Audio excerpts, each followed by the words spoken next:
The galaxy was ancient, filled with thousands of civilizations that had risen and fallen across endless time.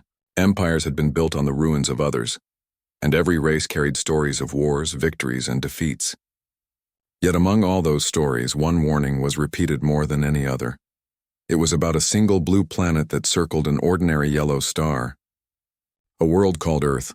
No matter where you went in the galaxy, the name carried weight. Merchants in distant spaceports whispered it like a curse. Scholars spoke of it in trembling voices. Soldiers who had seen many wars lowered their tone whenever Earth was mentioned. Even pirates who feared nothing turned pale when someone asked about the Sol system. The words were always the same. Do not go there. Do not awaken them. No one explained clearly what the warning meant. Some claimed Earth was cursed, a world of disaster that destroyed all who tried to take it. Others said the humans, if they still lived, were monsters, the most dangerous species ever born. A few believed Earth was empty, but haunted by ghosts of an ancient race that had once shaken the galaxy. But the strange thing was this: no records existed. No official history. No star maps showed battles there. It was as if the galaxy itself had erased the truth, and yet everyone still feared it. The Empire, however, did not fear. The Galactic Empire was the most powerful force of its age. Its fleets stretched across 1,000 worlds. Its soldiers were disciplined and countless. Its rulers believed there was no enemy they could not crush. To them, the whispers about Earth were nothing but the weakness of lesser species. The Emperor himself laughed when the Council warned him. Do you think I fear a forgotten rock? Do you think shadows will stop the Empire? If this Earth is real, it will kneel like all the others. The advisors said nothing more. They knew their Emperor's pride could not be touched. Still, the warnings continued to echo across the stars. On distant colonies, alien allies begged the Imperials not to go. Traders who had once brought riches refused to set course anywhere near the Sol system. Explorers and mercenaries, brave enough to face black holes and nebulous storms, turned away when the subject of Earth came up. Even the oldest races, the ones who spoke little and remembered much, gave the same cold answer whenever asked. Leave Earth alone, but pride is a dangerous thing. To the Empire, warnings were not wisdom, they were challenges. If the galaxy said a world was forbidden, then it must be hiding something of value.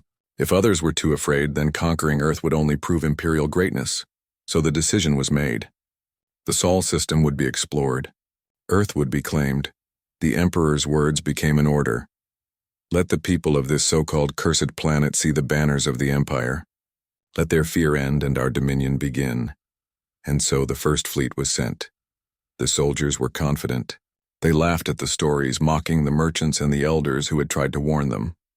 To them, this mission would be nothing more than a conquest like any other. Another star added to the map, another victory to celebrate. But in the quiet corners of the galaxy, in places where memory was longer than arrogance, whispers spread again.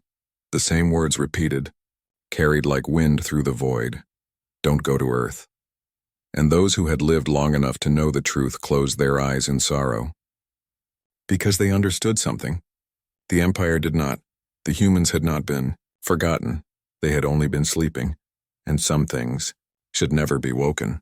The Imperial fleet glided into the Sol system with arrogance, written in every movement of its steel-gray hulls. Thousands of soldiers filled the transports, their armor polished, their weapons sharp, their hearts filled with pride. To them, this was not war. This was another demonstration of Imperial strength. From the bridge of the command ship Dominion's Wrath, Admiral Korath looked upon the glowing orb of the sun. Around it circled 8 major planets, belts of asteroids, and countless moons. His gaze finally settled on the third planet, a green and blue world with white clouds swirling across its surface. Earth, he said, almost spitting the word. The galaxy trembles because of this? The officers around him chuckled. The planet looked harmless, almost fragile compared to the industrial worlds of the Empire. It was alive with oceans, mountains, and vast forests. To the Empire, it was nothing but a prize waiting to be taken. Korath gave the order. Send the probes. Let us see what is hidden here. Moments later, the sleek machines descended into the atmosphere. For a while, their signals came back clearly. Images of mountains, rivers, and ruined cities appeared on the screens. Then suddenly, one by one, the probes went silent. What happened? Korath demanded. The technicians worked frantically. Interference, Admiral. We lost all contact. No explosion, no damage. It's as if they were swallowed. The bridge grew tense. Whispers filled the air. But Korath's voice cut through like a blade. Tricks. Old technology. A desperate attempt to frighten us. Still, strange things continued. The fleet's sensors flickered with static. Unfamiliar symbols appeared on their screens, glowing briefly before fading away. And then came the voices. At first, they were faint, almost like radio static. Then words emerged. Not Imperial tongue, not any known language. Whispered phrases in countless tones, male and female, old and young. Some cried, some laughed, some screamed. It was like a chorus of ghosts pressing against the walls of the fleet's machines. One officer ripped off his headset in fear. They are speaking. I don't know how, but I can feel them in my head. Korath slammed his fist on the console. Enough. This is nothing but illusion. Some hidden satellite trying to confuse us. We are the Empire! We do not bow to tricks. He stood tall, his eyes blazing with pride. Prepare a landing force. I will set foot on Earth myself. Let these shadows see the power of reality. The soldiers cheered, though some voices shook with unease. They had seen many strange things across the stars, but never something like this. Still, their discipline held. They would follow orders. The first shuttles broke through the clouds and descended toward the surface. From above, the soldiers saw forests stretching like seas, rivers shining like silver veins, and ruined cities covered in vines. The air shimmered with life, yet there was a silence in it too, like the world was watching them. When the shuttles touched down, the soldiers marched out, weapons raised, banners flying. Their boots struck the cracked pavement of an ancient road. Around them rose buildings half broken, their glass shattered, their metal frames twisted by time. But even in ruin, the cities spoke of greatness. Towers had once reached high into the sky. Roads had stretched for miles in perfect order. Statues stood tall, carved into the shapes of men and women, their faces proud, their eyes staring forward as if they had been waiting. A soldier whispered, almost in awe. This world. It was not primitive. It was mighty once, but Korath silenced him. The past does not matter. What is broken stays broken. This world belongs to us now.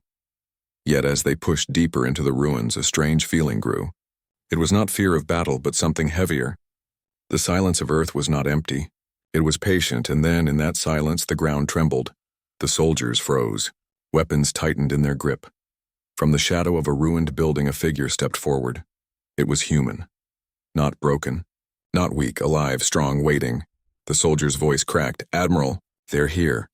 The human's eyes burned with fire, and when he spoke, it was in perfect Imperial tongue. You should not have come. The moment the human appeared, the Imperial soldiers froze. For a heartbeat, the entire landing party stood in silence, staring at the figure that had stepped from the ruins. His clothes were torn but practical, his frame lean yet strong. His eyes, however, were the most striking, burning with a fierce light that made even trained warriors hesitate. Admiral Korath's voice broke the silence. Identify yourself. The man tilted his head slightly as though he found the question amusing. His lips curved into the faintest of smiles. Then he spoke in perfect Imperial tongue, his voice calm but sharp like a blade. You should not have come here. The soldiers shifted uneasily. How could a native of this forgotten world speak their language so fluently? Some whispered that it was impossible, others that it was sorcery. But Korath would not be shaken. Seize him, he barked. The soldiers moved forward, weapons raised. But before they could take 3 steps, the ground beneath them rumbled. Dust rose into the air. From the shadows of broken buildings, more humans began to emerge. 1, then 5, then dozens. Men and women, young and old, all stepping forward with steady strides. Their eyes carried the same unyielding fire. The Empire had expected scattered savages. Instead, they found an entire people standing tall as if they had been waiting for this very day. A soldier whispered under his breath, They are not afraid of us. Indeed, the humans did not flinch at blasters or armor. They did not retreat before the Empire's banners. They stood like stone, their faces calm, their presence heavy. Korath snarled, his pride refusing to bend. You think your numbers will frighten me? You are nothing but relics of a broken world. Kneel, or be destroyed. The first human who had spoken stepped closer. His gaze never left the Admiral. Sighs, we do not kneel. The words fell like thunder, simple, final. Something stirred in the soldiers' hearts. These were not the cries of desperate natives. These were not the pleas of the weak. This was defiance, pure and unshaken. For the first time, a seed of doubt entered the minds of Imperial warriors. The silence broke when one soldier fired. A blaster bolt shot forward, striking a human square in the chest. But instead of falling, the man staggered only slightly and kept walking. His body smoked, but his eyes never wavered. "Impossible," gasped an officer. The humans surged forward not with panic but with purpose. They moved like predators, fast, coordinated, each strike aimed with terrifying precision. They did not have advanced weapons, only blades, bows, and crude rifles scavenged from old ruins. Yet in their hands, even simple tools became instruments of destruction. Blaster fire roared, but the humans adapted instantly. They used the ruins for cover, vanished into shadows, then struck from behind. Their movements were too sharp, too practiced, as if every one of them had trained for this moment their entire lives. The battlefield turned chaotic. Imperial soldiers who had fought 100 wars now felt hunted, as if the prey had become the predator. Amid the clash, one young soldier screamed, "They fight like demons." But it was not demons. It was humanity. They were survivors of endless wars, forged in fire and struggle.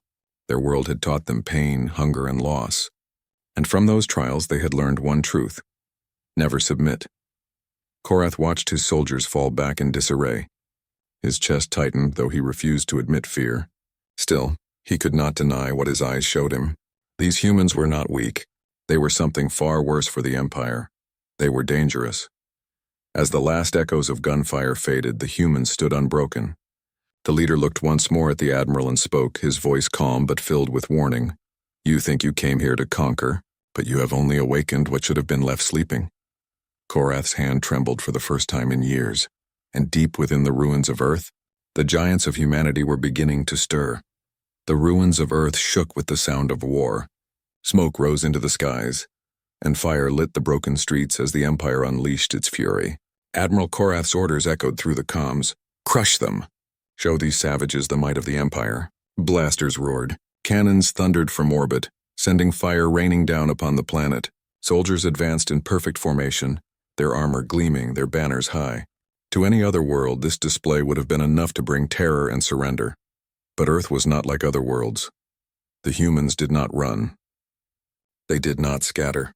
Instead, they fought with a ferocity that shook the confidence of even the most hardened Imperial soldiers. They moved like wolves, striking with speed and purpose. From the ruins, arrows and bullets rained down. Blades flashed in the smoke. Traps hidden in the streets tore through armored lines. Every shadow became a weapon, every broken building a fortress. The Empire's strength was overwhelming, yet somehow it was not enough. One soldier cried out, his voice breaking as he fired into the darkness, "They don't stop! They don't fear death." Indeed, the humans pressed forward even when wounded. They fought not for conquest, not for survival alone, but for something deeper, for pride, for freedom, for the memory of all who had come before them. Above the battlefield, the skies themselves awakened. Satellites that had slept for centuries flickered back to life. Once dead machines turned their eyes toward the heavens. A moment later, beams of pure energy lanced down from orbit, striking Imperial cruisers with pinpoint accuracy. One ship after another exploded in blinding fire. The Imperial fleet, mighty and disciplined, found itself under attack from weapons no one had expected. "Admiral, our shields are collapsing," shouted an officer. "Impossible!" Korath roared. "How can a dead world command the skies?" But the truth was undeniable. Earth's weapons had never truly been dead. They had only been waiting. On the ground, the clash grew more desperate. Imperial soldiers, trained to fight against disciplined armies, could not match the raw unpredictability of humans. These warriors did not follow rules of battle. They used every trick, every instinct, every ounce of cunning. A group of humans lured soldiers into an alley, then collapsed the walls upon them. Another group charged head-on, fearless, overwhelming the Imperials with sheer willpower. Even children and elders threw stones, knives, and fire, their defiance burning brighter than any weapon. The Empire, for all its technology, was bleeding. Korath stood at the center of chaos, his fists clenched. He had believed this would be an easy victory, a conquest to prove the Emperor's might. But instead his soldiers fell one after another, their discipline shattering against the storm of humanity's rage. "These are not savages," he muttered, his pride finally cracking. They are something else. The human leader stepped forward again, his voice carrying across the battlefield. You came here to break us, but you only remind us of who we are. The soldiers of the Empire, once so proud, now hesitated. Fear crept into their eyes. They had seen many enemies, but never one that turned death into a weapon, never one that fought with such fire in their hearts. The tide was turning. Korath ordered a retreat to regroup, but the damage was already done. Hundreds of his men lay dead. Ships burned in orbit, and still the humans stood unbroken. As the smoke cleared, the message became painfully clear. Earth was not prey. Earth was not weak. Earth was a predator, silent and patient, waiting for the moment to strike. And now, it had awakened. The ruins of Earth burned with smoke. Yet through the fire, the humans still stood strong. Imperial soldiers had fallen back, forming weak lines behind broken walls. Their armor was scratched, their pride shattered. Admiral Korath paced in fury. His army had never faced such resistance, not on any world. Even the fiercest alien empires had eventually bent the knee. But here on this single planet, his forces bled as if they were the hunted, not the hunters. Why? Korath growled, his voice shaking with rage. How do they fight like this? How do they endure? The answer came not from his officers, but from the humans themselves. Captured soldiers had been dragged into the heart of a ruined city. There, beneath cracked towers and shattered glass, the humans showed them the truth. An elder woman, her face lined with age but her posture unyielding, stood before them. She carried no weapon, yet her presence was heavier than any blade. Around her, younger humans guarded massive sealed doors carved into the earth itself. Do you wish to know why the galaxy fears us? She asked softly. One of the captured soldiers trembled. Yes, why? What are you? The elder touched the sealed doors, and they groaned as if awakening from centuries of sleep. Slowly, the ground split open and light poured out.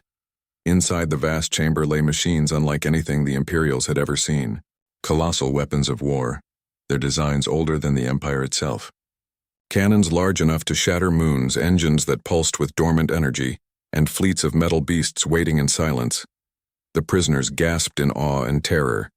These are star killers, one whispered. We do not have weapons like these. The elder's eyes narrowed. No, you do not. But once we did. Her words were calm, but they struck harder than any gunfire. We were not always silent, she continued. Long ago, humanity reached the stars.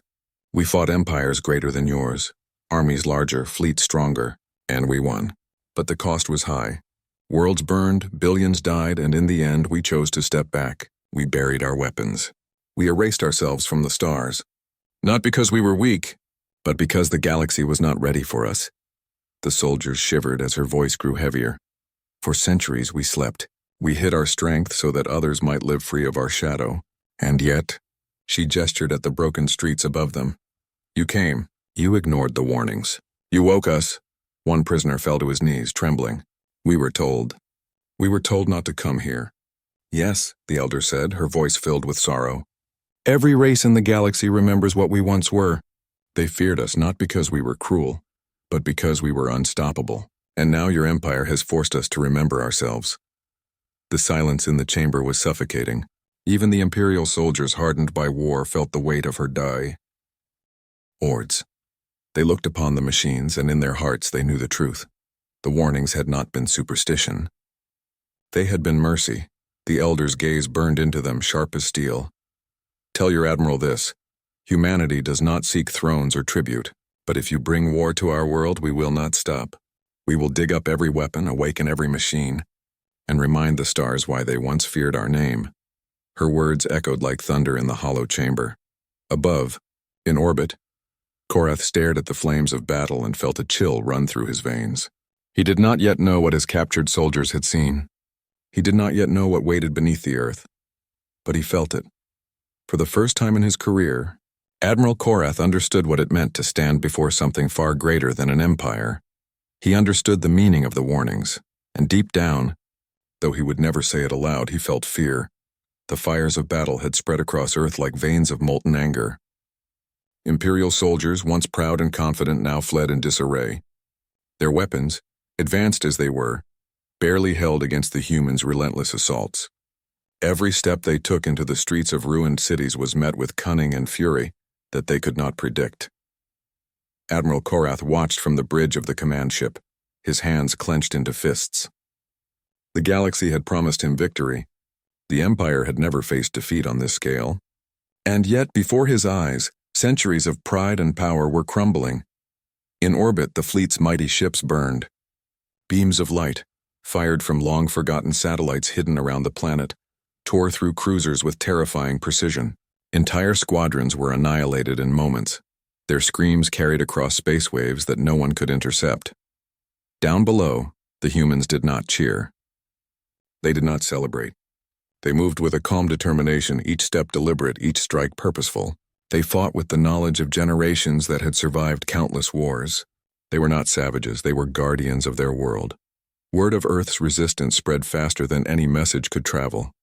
Across the Empire, colonies once loyal began to question their obedience. Planets whispered, if the humans cannot be broken, then why should we kneel? Rebellion sprouted like wildfire. Worlds that had relied on Imperial protection now turned against the Empire. Supply lines crumbled, reinforcements never arrived, and fear infected every command structure. Korath's officers pleaded with him to retreat, to regroup, to call for reinforcements. But he could not. His pride was too great, his desire for glory too strong. He sent more troops to the surface, more ships into the orbit, more fire into the streets, and still, it was not enough. The humans adapted faster than any enemy he had faced. Traps turned the cities into killing zones. Ruins that seemed harmless became fortresses. Even the skies, the very heavens above, were not safe. The humans had reclaimed technology long forgotten, twisting it into weapons the Empire could not comprehend. On one shattered street, a soldier cried out, "Admiral, they are everywhere! How is this possible?" Korath's voice was a growl filled with desperation. "We are the Empire. We cannot fail." But failure had already arrived. Ships fell from orbit, soldiers were cut down, and morale shattered. The Emperor's influence, once unchallenged across thousands of worlds, was being questioned openly. Worlds that had once bent under Imperial rule now refused to answer comms. Governors vanished. Armies abandoned their posts. The Empire was collapsing from within, and Earth had not even attacked beyond its own borders yet. Still, the humans fought quietly, almost as if scolding the galaxy for its arrogance. They did not seek conquest. They did not scream for victory. They simply defended their home, and in doing so, the galaxy witnessed something it had never seen before. The true strength of humanity. Korath finally understood. The warnings, the whispers, the fear he had dismissed, they were all true. Humans were not a race to be conquered. They were a force to be reckoned with, patient, clever, and unbroken. Every empire that had underestimated them had vanished from memory. And now, the Empire was following the same path. As the last of his disciplined fleets retreated from orbit, Korath stared at Earth. It was scarred, burned, and yet still proud. From its ruins rose a presence that seemed almost alive, as if the planet itself had chosen to defend its people. The Admiral swallowed his pride and finally admitted the truth he could not speak aloud. The galaxy had warned them. They had not listened. And now, the consequences were unstoppable. The galaxy was silent. For the first time in centuries, even the most powerful empires did not dare speak. The Imperial fleets that had once ruled thousands of worlds were broken, scattered, and humiliated. The Emperor's voice, which had commanded billions, was now just an echo lost in empty corridors. On Earth, the humans did not celebrate their victory. They did not raise banners over the fallen fleets, nor did they dance in the ruins of cities. They simply returned to their homes, their families, and their tasks. To them, the war was not about glory. It had always been about survival, about proving that humanity could never be crushed. Admiral Korath, defeated and humbled, stood on the bridge of a crippled cruiser, watching the blue and green world below. He felt the weight of his failure pressing against his chest. Every instinct he had relied upon, every strategy he had used across countless battles had been useless here. Humanity had taught him something far more dangerous than firepower or numbers. He whispered, his voice trembling, they were never meant to be conquered.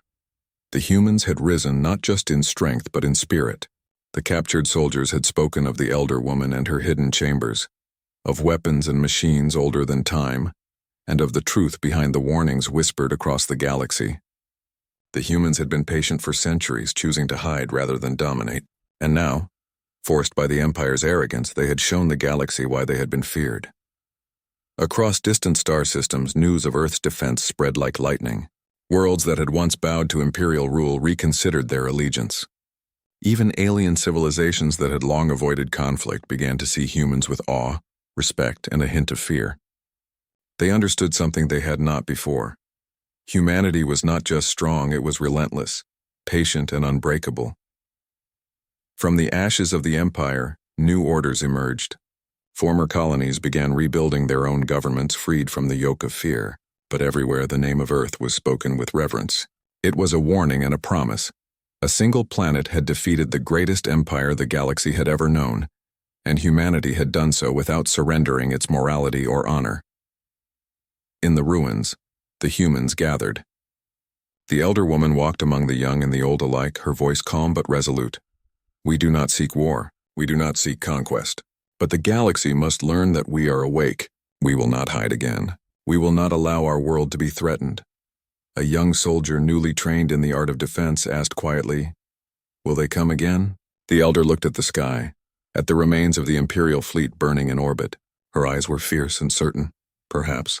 But they will not find us unprepared. Humanity does not forget. Humanity does not surrender. And humanity never underestimates its own strength." Far above, remnants of the Empire limped through space, sending signals that went unanswered. They had learned the cost of arrogance. They had learned that warnings were not to be ignored. And they had learned painfully and forever that some powers could not be broken. On Earth, life continued. Cities were rebuilt, forests grew back, and the seas sparkled under the sun. The humans who had fought, those who had survived, and those who had guided the planet's defense became legends in their own time. They were not rulers nor conquerors. They were guardians, the living proof that a species could rise, endure, and awaken when needed. The galaxy, for all its stars and empires, had been reminded of an eternal truth. Humanity was not just a species. Humanity was a force of nature, patient yet unstoppable, capable of greatness and fury alike. And for the first time, the universe understood that some warnings were not threats. They were prophecies.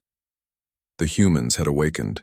The galaxy had listened, and Earth had claimed its place among the stars, not through domination, but through the sheer unyielding strength of the human spirit. The stars would never forget.